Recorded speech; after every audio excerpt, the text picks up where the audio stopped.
Reka ndabaramutse mwe mudahwema gukurikira ibiganiro byacu, mwe mudukurikiye muri impande zitandukanye, bari Bujumbura, Ngozi, Makamba, Kibitoki, n'abadukurikiye muri izindi mpande zitandukanye z'isi, ndakuramukije aho uri hose. Nyagasani Yezu akomeze abane nawe, Nyagasani akomeze agutere iteka mu byo uriko urabandanya, Imana ikomeze ibane nawe.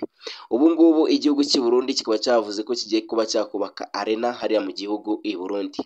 Perezida w'igihugu cy'i Burundi Evariste Ndayishimiye mu itangazo yanyujije ku rubuga rwe yavuze ko agiye kuba yakubaka arena, ko igihugu cye nacyo kigiye kuba cyakubaka arena, dore ko igihugu cy'i Burundi kiri mu bihugu bitagiraga arena. Ubu ngubu rero perezida yavuze ko agiye kuba yakubaka arena hariya i Burundi, i Bujumbura, dore ko arena muri Afurika ari ibihugu bikeya bizifite, harimo u Rwanda na za Nigeria. Rero igihugu cy'i Burundi kikaba nta arena cyagiraga.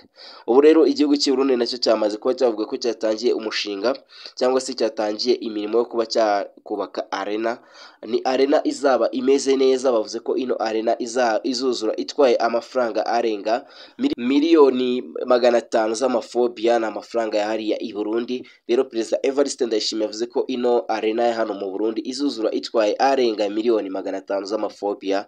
Aho rero bavuze ko batangiye igikorwa ndetse ingingo y'imari y'uriya mwaka wa 2026 bazatangira bari kubaka arena mu rwego rwo kuzamura imyidagaduro hariya mu gihugu cy'Abarundi, dore ko hariyo abahanzi benshi cyane, hariyo abahanzi b'ibyamamare bagiye batandukanye. Rero igihugu cy'i Burundi nacyo cyavuze ko kigiye kubaka arena, dore ko arena hano mu Rwanda nk'igihugu cy'abaturanyi ari twe twari tuyifite, na hariya muri Congo no mu bindi bihugu bigiye bitandukanye ko ari byo bihugu bigiye bifite arena.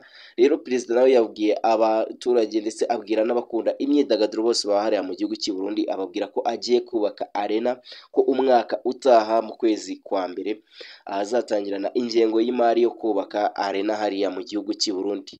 Ni ibintu byakiriwe neza n'abasitari bagiye batandukanye hariya mu gihugu cy'i Burundi. Banashimira nyakubahwa perezida wa hariya mu kiriya gihugu cy'i Burundi Evariste Ndayishimiye cyangwa se Neva, baramubwira ati urakoze cyane guteza imyidagaduro imbere. Uno perezida rero yavuze ko ikintu nawe cyari kimuhangayikishije ari ukugira ibikorwa remezo cyangwa se ari ukuzamura iterambere hariya mu gihugu cy'i Burundi.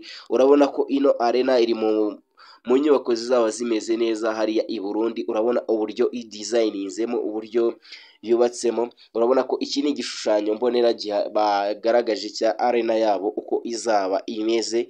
Rero iki gishushanyo cy'ino arena urabona ko ni inzu izaba imeze neza, aho bavuga ko ino arena ishobora kuzaba yakira abantu bagira mu 20,000 byose. Urabona ko ni arena imeze neza, izaba iteye neza, idizayininze ku buryo bumeze neza. Rero iyi arena ikazaba yubakwa hariya i Bujumbura, hariya mu mujyi wa Burundi, akaba ariho ino arena izubakwa.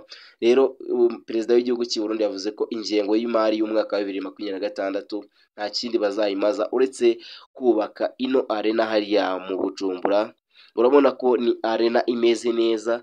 Rero yagomeje abwira bamwe mu basitari bahariya mu gihugu cy'i Burundi, ababwira ati bamufashe gushyigikira cyangwa se bamufashe gukangurira abaturage gutanga imisoro cyangwa se gutanga umusanzu, barebe ko bakubaka ino arena hariya i Bujumbura.